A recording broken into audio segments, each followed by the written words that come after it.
예, 이제 2019년 새해가 되었습니다. 작년 한 해 동안 연초에 품었던 여러 가지 꿈, 계획, 소원, 희망 이런 것들이 다 이루어지는 한 해였습니까? 예, 이루어진 분도 계시고 그렇지 못한 분도 계시고 어쩌면 지금까지 숙제처럼 그런 마음의 고민을 가지고 오늘 이 자리에 있는 분도 있을 줄 압니다. 2019년 새해에 하나님께서 우리 마음에 비전을 주시고 소망을 주시고 또 그것이 이루어지는 그런 기쁨도 우리 성도님들의 가정에 충만하기를 주님의 이름으로 축원드립니다.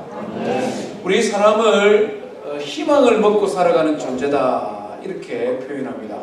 에이리 프롬이라는 심리학자가 말했는데요. 호모 에스프란스라는 이런 사람에 대한 명칭이 있습니다. 희망의 존재 이 말이죠.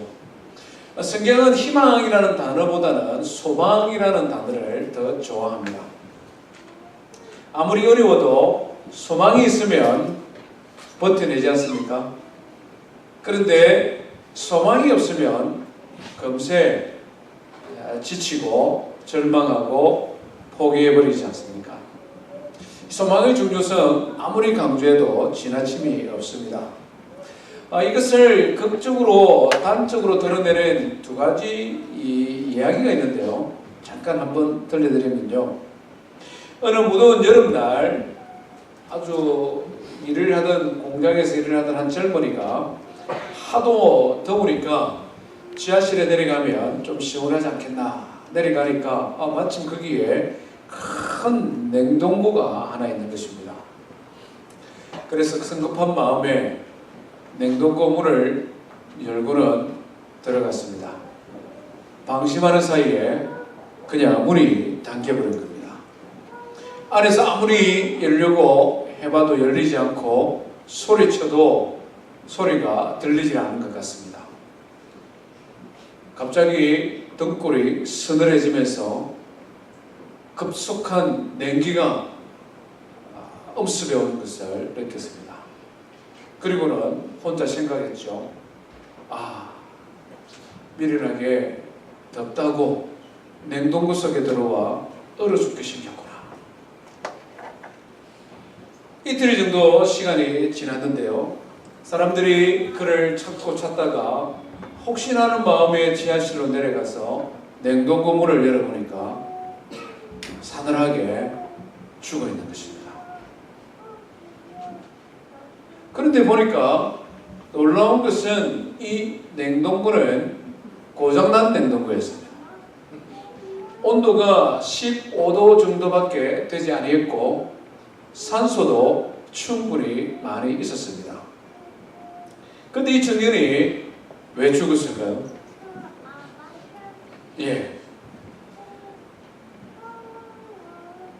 냉동고가 춥기 때문에 얼어서 죽을 것이라는 이 상상력, 그것 때문에 절망하고 그것 때문에 결국 죽게 되었다 이렇게 보도가 되었습니다.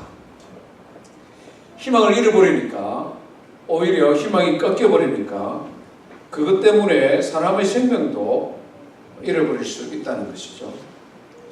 반대로 희망 때문에 괴로움을, 고통을 극복한 사람들도 굉장히 많습니다. 롱펠로우라는 미국의 유명한 시인인데 우리가 이분의 다른 시는 몰라도 인생창가라는 시는 알지 않습니까? 그 내용을 보면은 뒷부분에 이런 부분이 있습니다. 자, 우리 일어나 힘차게 일하자. 어떤 운명에도 굴하지 않을 정신으로 끊임없이 이뤄내고 도전하며 일하고 일어나자. 애써 배우자. 이런 시를 적었습니다. 그런데 이분이 보니까 살아온 인생길은 굉장히 험한 인생을 살았습니다. 인생의 찬가를 부를 그럴 입장이 아니었다는 것이죠. 특별히 슬픔을 많이 겪은 사람인데 두 번이나 부인과 사별하는 어려움을 겪었습니다. 첫 번째 부인은 오랫동안 질병을 앓다가 죽었습니다. 두 번째 부인은 끔찍한 화재로 사별하게 되었습니다. 말 그대로 인생에 고난이 많은 사람이었습니다. 그럼에도 불구하고 그가 지은 시를 보면 대부분의 시가 인생의 밝은 면, 긍정적인 면, 미래를 준비하고 예비하고 미래를 소망하는 이런 시들이 많다는 것이죠. 그래서 그가 나이가 많아 노년이 되었을 때에 기자가 그에게 질문을 했습니다.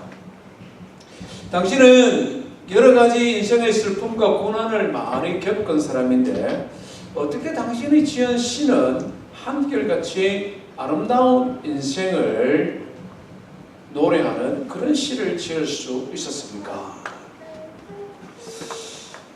그때 이 시인이 자기 집 정원에 있는 아주 오래된 사과나무를 가리키면서 이렇게 말을 했다고 합니다. 저 나무가 나의 스승입니다. 비록 저 나무는 늙은 나무지만 언제나 새로운 가지가 돋아나 꽃을 피우고 열매 맺는 것을 가르쳐 주었기 때문입니다. 고목나무에서 인생의 소망을 보았다는 것이죠. 고목나무, 오래된 나무, 마치 죽은 것 같은 나무지만 봄만 되면 새로 싹을 띄우고 잎을 피우고 결국은 또 다른 열매를 맺어가는 그 나무를 바라보면서 자기 인생의 역경을 이겨내었다. 이렇게 고백을 했습니다. 소망을 갖는다는 것 얼마나 중요한지 모르겠습니다. 우리 성도님들은 어떤 소망을 가지고 여기까지 왔습니까?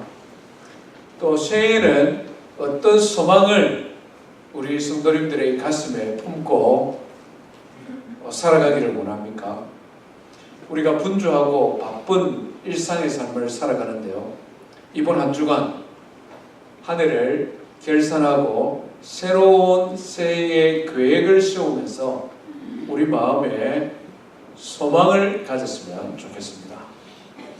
중요한 것은 이 소망이 어떤 소망이냐, 그 소망의 근원을 어디에 두느냐, 이것이 중요하다는 것입니다.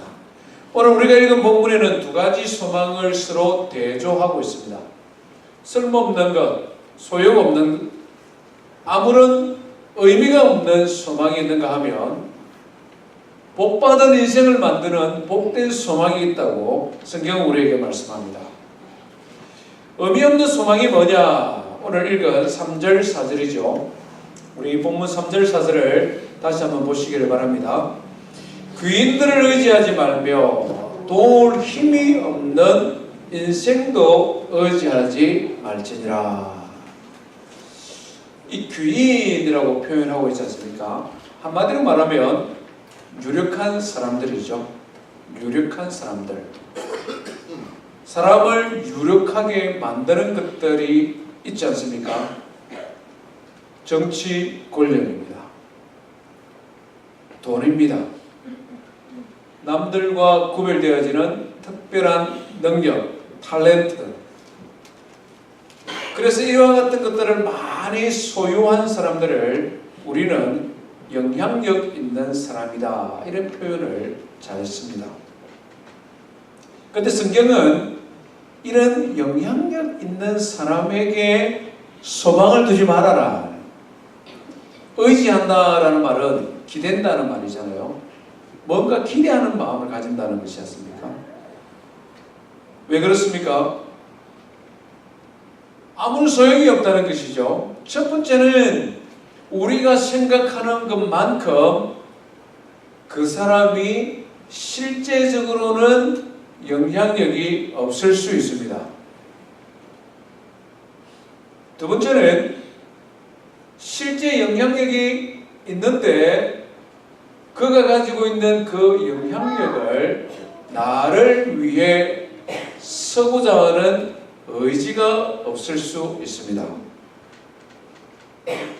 더 나아가서 우리가 보기에는 그 사람은 참 영향력 있는 귀인이다라고 생각하는데 실제로 보면 자기 자신 자기 스스로를 지킬 수 있는 힘이나 능력도 없는 경우가 많습니다.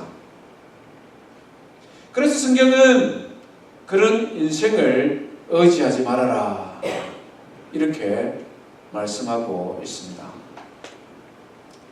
이 말씀이 진리인 것 같습니까? 성경의 모든 말씀이 진리인데 귀인을 의지하지 말고 인생을 의지하지 말라는, 인생에게 소망을 두지 말라는 이 말씀이 진리 맞는 것 같습니까? 우리 인생을 살아가다 보면 실제 이 말씀이 진리라는 것을 우리는 조금만 깊이 생각하면 분명히 알 수 있습니다. 실제 우리가 그렇게 경험하며 살아갑니다. 뉴스를 통해 날마다 이런 소식들을 우리는 접하고 있습니다. 정치 권력이 무섭잖아요. 그런데 이 권력을 빗대어서 유명한 이 옛말이 있죠. 제가 한번 인용해 볼게요. 권불 10년, 화무 11홍, 이런 말이 있습니다. 10년간은 권세가 없고 열흘 동안 붉게 빛나는 꽃이 없다 이 말입니다. 권세가 아무리 길어도 10년을 넘지 못하고 아무리 아름다운 꽃도 지속될 수 없다 이런 말입니다. 대한민국 정치를 보면, 정치가들의 흥망성쇠를 보면 실제 그렇구나. 요즘은 10년도 길다고 하지 않습니까? 권불 5년이다 이렇게 말합니다. 5년. 정권이 바뀌면 그렇게 대단한 위세를 떨치던 사람들이 그냥 하루아침에 몰락하는 것을 보게 됩니다. 그들의 불의가 드러나기도 하고 특별한 불의가 없어도 공격을 당하기도 하고, 그래서 말 그대로 하늘의 별을 떨어뜨릴 만큼 위세에 당당하던 그런 세력을 가진 사람들이 한순간에 부끄러운 모습으로 우리 앞에 설 때가 많다는 것입니다. 우리는 다 직장인들이기 때문에 회사 이야기가 더 실감날 것 같습니다. 연말이 되면 대기업의 임원들이 발표가 되지 않습니까? 발표되기 전에 얼마나 많은 사람들이 밤중에 수고를 많이 하는 줄 모릅니다. 밤중에 수고한다는 말이 무슨 말인지 잘 아시죠? 예, 자기의 이름이 승진자의 명부에 올라갈 것인가, 버림받은 자의 명부에 올라갈 것인가, 얼마나 많은 사람들이 마음을 졸입니까? 발표되고 나오면 이번의 라인은 누구의 라인인가 분석을 하지 않습니까? 어떤 라인은 왜 밀려났는가 이런 이야기들을 합니다. 그래서 그 밑에 있는 부장급 이하 어떤 라인을 잡아야 되지? 어디에 줄을 서야 되지? 열심히 일하는 것도 스트레스인데 그와 같은 처세를 하기 위해서 또 얼마나 많은 신경을 쓰고 노력을 해야 되는지 모릅니다. 아무런 소용이 없다는 것을 알면서도 우리는 그런 노력을 합니다. 경험을 통해서 그것을 터득하면서도, 그래서 배우면서도 또 뭔가 힘든 일이 있거나 어려운 일이 있으면 사람을 의지합니다. 앞으로 힘이 될 만한 사람을 찾기 위해 애를 씁니다. 우리 성도님들은 한 해 동안 어땠습니까? 2018년 지나면서 혹시나 자기 자신을 지킬 힘조차 없는 연약한 인생을 의지하느라 시간이나 물질이나 정열을 허비하지는 않았습니까? 성경은 인생에 소망을 두는 것에 대하여 그것이 어리석은 것이라는 것을 지속적으로 우리에게 말씀하고 있습니다. 이사야 40장 6절, 베드로전서 1장 24절 동일한 말씀을 강조하는데요. 모든 육체는 풀과 같고 그 모든 영광은 풀의 꽃과 같으니 풀은 마르고 꽃은 떨어지되, 같이 합시다. 오직 주의 말씀은 세세에 있으리로다. 아멘. 야고보서 말씀에는요, 우리 인생을 너무 초라하게 표현하다 할 정도로 인생의 연약함에 대해 말씀합니다. 들으라, 너희 중에 말하기를 오늘이나 내일 우리가 어떤 도시에 가서 거기서 1년을 유하며 장사하여 큰 이익을 보리라 하는 자들아. 무슨 말이냐면 올해 달라스에 가서 1년 동안 돈을 한번 쫙 벌었으면 좋겠다. 올해 시카고에 가서 한번 투자를 해서 비즈니스를 해서 한번 큰 재산을 한번 모아봐야지. 이런 생각을 하는 사람들아 들으라 이 말이에요. 혹시 달라스 이사 가려고 생각하는 분, 제가 뭐 알고 이런 말 하는 거 아닙니다. 오해를 하지 마십시오. 성경이 말씀하는 게요, 어떤 도시에 가서 거기서 1년을 먹으며 장사하며 큰 이익을 보리라 하는 사람들아 이러면서 하는 말씀이 내일 일을 너희가 알지 못하는도다. 너희 생명이 무엇이냐? 너희는 잠깐 보이다가 없어지는 안개니라. 잠깐 보이다가 없어지는 안개니라. 이렇게 말씀합니다. 인생의 소망이 되는 것이 얼마나 허무한 것인가, 그것을 우리에게 경고하고 난 다음에 진정으로 우리가 소망을 둬야 될 대상에 대하여 성경은 말씀합니다. 5절 말씀 같이 한번 읽어볼까요? 시작. 야곱의 하나님을 자기의 도움으로 삼으며 여호와 자기 하나님에게 자기의 소망을 두는 자는 복이 있도다. 야곱의 하나님이라는 말을 우리가 주목할 필요가 있습니다. 이 야곱의 하나님에게 자기의 소망을 두라. 왜 야곱의 하나님이라고 표현할까요? 이것은 성경에 기록되어진 하나님 이 말입니다. 믿는 사람이나 믿지 않는 사람이나 우리는 신이 있다는 걸 압니다.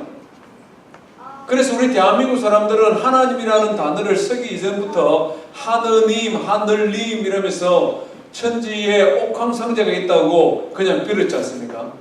저 태양을 보고 빌기도 하고 큰 보름달 뜨면 보름달 보고 빌기도 하고, 그런 하나님 말고 이 말입니다.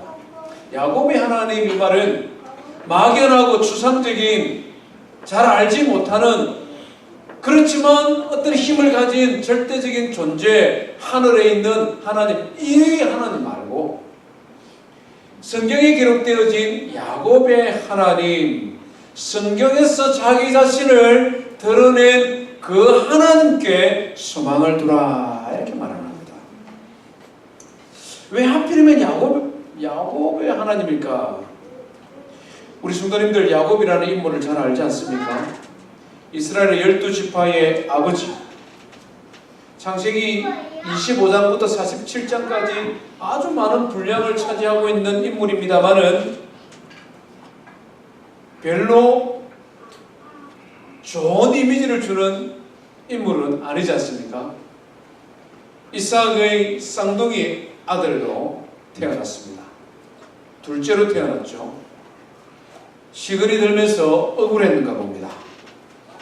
몇 분 사이로 늦게 태어났다고, 쌍둥이인데 형님은 장자고 나는 차자고 아버지의 유산을 배 이상 형님이 가져가는, 이게 못마땅했던 것 같아요. 쌍둥이 동생이 늘 이 형님의 장자의 명분을 가지고 싶었습니다. 그러던 어느 날 사냥에서 데려오는 배고픈 형에게 유혹을 하죠. 팥죽 한 그릇을 주면서, 형, 아유 장자 명분 그게 뭐 소중해, 내가 맛있는 팥죽 그릇 줬으니까 이거 먹고 장자 그거 내줘 그냥. 이 어리숙한 형 에스는 팥죽 한 그릇에 동생에게 줘버립니다. 아주 욕심이 많은 사람이 야곱이죠. 아무리 형에게 주고받았다고 하더라도 아버지와 부모는 분명히 먼저 태어난 이 에스가 장남인데 에스를 복주기를 원합니다.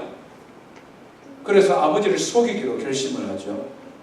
누님은 아버지를 속이고 변장을 하고 형 목소리를 숙여 흉내내어서 아버지의 복을 받습니다. 형에게 가야 될 복을 가로채는 아주 약삭 빠르고 얄미운 인생이 야곱이지 않습니까? 그런데 왜 하나님께서는 하필이면 성경의 많은 인물들 중에 야곱의 하나님을 소망하는 자가 복되도다 이렇게 말할까? 하나님은 기왕이면 좀 신앙의 인물 중에 아브라함의 하나님이라면 듣기 좋잖아요. 왜 하필이면 야곱입니까? 성경을 살펴보니까요, 아브라함의 하나님보다 야곱의 하나님이 더 많이 기록이 되어져 있습니다. 아브라함은 71번 아브라함의 하나님이라는 단어가 성경에 나옵니다. 이삭은 보니까요 37번밖에 안 나와요. 이삭의 하나님 이 말은 37번밖에 안 나옵니다. 그런데 이 야곱, 이 얄미운 야곱, 이 야곱은 74번이나 야곱의 하나님이라고 성경에 묘사되어져 있다는 것입니다. 왜 하나님께서는 약삭빠르고 욕심쟁이 그리고 아버지도 속이고 형에게 가야 될 복을 가로챌 만큼 욕심 많은 야곱의 하나님이라고 스스로를 소개하고 있느냐는 것입니다. 야곱에게 극적인 변화의 시간이 있었기 때문에 그렇습니다. 야곱이 그렇게 문제가 많은 젊은 시절을 보냈습니다마는 그의 인생이 극적으로 변화되어지는 계기가 있었습니다. 성경을 읽어보니 장자의 명분도 빼앗기고 아버지의 복도 빼앗긴 형이 이 야곱을 죽이려고 하지 않습니까? 그것을 눈치채고 이 야곱이 도망을 갑니다. 외갓집으로. 외갓집으로 도망을 가다가 아마 시간이 오래 걸리니까 광야에서 잠을 자는데 그 인생이 얼마나 비참하겠습니까? 복 좀 받아보려고 하다가 형한테 미움을 받아서 도망을 가야 되는데 광야에서 쪼그리고 잠을 자야 되니까 얼마나 인생이 비참하겠습니까? 꿈을 꾸는데 그 꿈에 하나님이 나타나셨습니다. 우리 성경 한번 찾아봅시다. 이 참 재미나는 장면입니다. 창세기 28장입니다. 형을 속이고 아버지를 속이고 도망가는 이 야곱을 하나님께서 먼저 찾아오셨습니다. 꿈에. 그리고는 말씀하시죠. 창세기 28장 13절 14절 한번 같이 읽어봅니다. 창세기 28장 13절 14절 시작. 또 본적 여호와께서 그 위에 서서 이르시되 나는 여호와니 너희 조부 아브라함의 하나님이요 이삭의 하나님이라. 내가 누워있는 땅을 내가 너와 내 자손에게 주리니 내 자손이 땅의 티끌같이 되어 내가 서쪽과 동쪽과 북쪽과 남쪽으로 퍼져나갈지며 땅의 모든 족속이 너와 내 자손으로 말미암아 복을 받으리라. 내가 너와 함께 있어 내가 어디로 가든지 너를 지키며 너를 이끌어 이 땅으로 돌아오게 할지냐. 내가 내게 허락한 것을 다 이루기까지 너를 떠나지 아니하리라 하신지라. 야곱의 하나님이 무슨 말이냐면 자격 없는 하나님의 축복을 받을 자격 없는 야곱을 찾아가서 먼저 그에게 복을 빌어주시는 하나님 이 말입니다. 지금 야곱이 잘한 거 아무것도 없잖아요. 지금까지 형의 복을 가로채고 아버지를 속이고 그래서 지금 겨우 살아남으려고 도망가는 말 그대로 지금 아무것도 잘한 게 없는 인생입니다. 그런데 하나님께서 먼저 그를 찾아가셨다는 것이죠. 먼저 그를 찾아가서 그에게 복을 약속하는데 엄청난 복 아닙니까? 동서남북 땅, 네 눈에 보이는 땅을 내가 다 주겠다. 우리 한국 사람 땅 좋아하는지. 동서남북 땅 다 주겠다. 두 번째는 내 자손이 번성할 것이다. 땅만 있으면 뭐합니까? 대가 끊겨버리면 아무 소용 없잖아요. 내 자손이 번성할 것이다. 땅도 많고 자녀도 많은데 늘 집안에 싸움이 가실 날이 없으면 이게 무슨 행복이 있겠습니까? 하나님께서 내가 너와 함께 하겠다. 이 평강의 약속입니다. 야곱의 하나님은 무슨 말이냐면 복받을 자격 없는 인생을 찾아가서 그에게 먼저 은혜를 선포하시는 하나님입니다. 야곱의 하나님에게 소망을 두어라. 이 말은 우리 인생은 다 우리가 수고하고 우리가 자격을 얻어야만 뭘 받잖아요. 열심히 공부해야 되고 열심히 일해야 되고 뭔가 자격을 얻어야만 먹고 살잖아요. 뭔가 자격을 얻어서 그것을 받을 준비를 해야만 받을 수 있는 것이 인생이거든요. 그런데 야곱의 하나님께 소망을 두라 이 말은 우리가 좀 부족해도 우리가 좀 연약해도 우리가 인생을 살아가다가 말 그대로 쩔룩쩔룩 거리다가 넘어지고 쓰러지고 실패하더라도 그래도 찾아오셔서 우리에게 복을 빌어주시는 그 하나님께 소망을 두라 이 말입니다. 은혜로우신 하나님 이 말씀이죠. 하나님의 이와 같은 음성을 듣고 난 다음에 야곱이 그의 화답을 합니다. 20절부터 22절까지 한번 읽어봅시다. 시작. 야곱이 서원하여 이르되 하나님이 나와 함께 계셔서 내가 가는 이 길에서 나를 지키시고 먹을 떡과 입을 옷을 주시어 내가 평안히 아버지 집으로 돌아가게 하시오면 여호와께서 나의 하나님이 되실 것이요 내가 기둥으로 세운 이 돌이 하나님의 집이 될 것이요 하나님께서 내게 주신 모든 것에서 10분의 1을 내가 반드시 하나님께 드리겠나이다 하였더라. 하나님께서 세 가지 복을 하니까 야곱은 세 가지 서원 약속으로 하나님께 화답합니다. 하나님을 나의 하나님으로 내가 인정하겠습니다. 하나님이 나의 창조주시오 나의 구원자이심을 내가 믿습니다 이 말이죠. 이 돌을 가지고 하나님의 집이 되겠다 이게 무슨 말입니까? 내가 하나님 앞에 예배하는 자가 되겠다는 말이죠.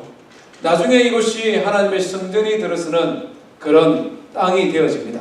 오랜 역사가 흐르고 나면 하나님의 집을 세우겠다. 하나님 앞에 예배하는 곳이 되게 하겠다. 이 말이죠. 세 번째는 뭡니까? 하나님이 나에게 주신 모든 소득의 10분의 1을 내가 하나님 앞에 드리겠습니다. 하나님께서 야곱을 찾아가셨고 야곱은 그 찾아오신 하나님을 그의 마음에 모시고 하나님에게 믿음으로 화답했습니다. 이것이 야곱이 복받는 인생이 되는 비결이었습니다. 하나님께서 성경 속에 나가 누구냐? 나는 야곱의 하나님이다 라고 떳떳하게 자기 자신을 소개할 만큼 야곱의 인생을 귀하게 여기셨다 하는 것입니다. 사랑하는 성도 여러분, 우리가 인생을 살아가면서 우리에게 은혜 주시고 우리를 먼저 찾아오시고 우리를 통하여 영광받기 원하시는 그 하나님께 소망을 두는 성도 되기를 주의 이름으로 축원드립니다. 다시 시편으로 돌아가면요, 시편 6절 이하부터 146편 6절 이하부터 10절까지는 이 야곱의 하나님이 어떤 분이신가 하는 것을 구체적으로 설명합니다. 6절 보면 천지와 바다와 그 중에 만물을 지으신 분이시다. 창조주 하나님으로 표현합니다. 7절에서는 억눌린 사람, 줄인 사람, 갇힌 사람들을 해방시켜 주시는 분이십니다. 8절에서는 맹인들, 비굴한 자들, 9절에서는 나그네, 고아와 가부, 예수님께서 이와 같은 이들을 지극히 작은 자라고 표현했지 않습니까? 하나님은 이들을 먹이시고 입히시고 보살피시고 질병에서 고치시고 무기력한 자에게 힘을 주어 일으키시는 분이시고 10절 말씀해 보니 9절에는 악인들의 길을 막아 공의로 심판하시는 분이시다. 이렇게 표현하고 있습니다. 야곱의 하나님은 단순히 은혜로우신 하나님이실 뿐만 아니라 창조주 하나님이십니다. 지극히 작은 자 한 사람을 귀하게 여기시는 분이십니다. 세상이 점점점 범죄하고 타락하고 악을 향하여 달려가지만 이 세상을 공의로 심판하실 분이십니다. 이 하나님께 소망을 두고 이 하나님을 의지하고 이 하나님이 주시는 은혜와 복을 누리는 저와 성도 되기를 주의 이름으로 축원드립니다. 이 시간 우리 말씀 기억하면서 한번 하나님 앞에 기도하십시다.